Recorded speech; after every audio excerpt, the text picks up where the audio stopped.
Hello everybody, welcome back. Uh, Today's lesson is how to draw an interesting tree. I've been watching you guys draw trees for a little while now, and it's really important to really get outside and observe what trees really do look like. They usually have a major trunk section. Then you have two or three major branches branching off from the center. And that's what you really do look like on a full tree that have plenty of leaves. So you don't see every single solitary branch, but you do see the major ones. So what I usually do is put in the major trunk first, and then add the leaves next.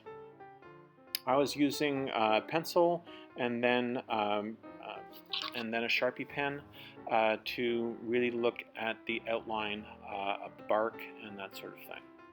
So for the leaves, you really do have to observe what color the tree actually is.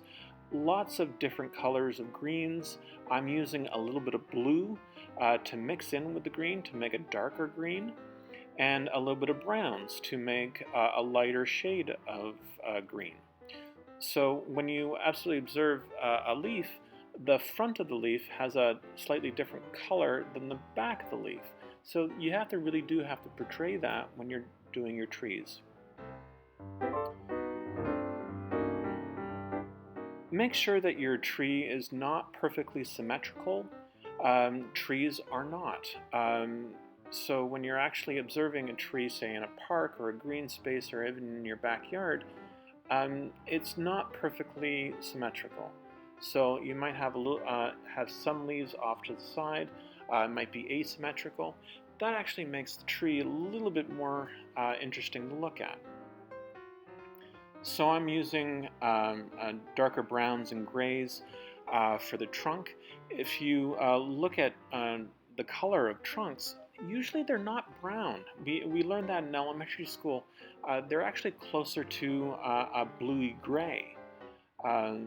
So if you want to have your colors a little bit more realistic, mix in a little bit of blue with your browns. You'll get that muddy gray look. When you're doing your painting, don't forget about the ground. That anchors the tree to your painting, and it gives your tree a little bit of depth. So you have a little bit of grays, a little bit of browns, a little bit of greens for your floor.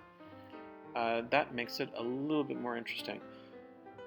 If you do observe nature, there is such a variety of a color palette just in a simple green space. And then at the end, I like having a little bit of a muddy brush to paint in some of the negative space. Thanks a lot, guys. Really enjoy this.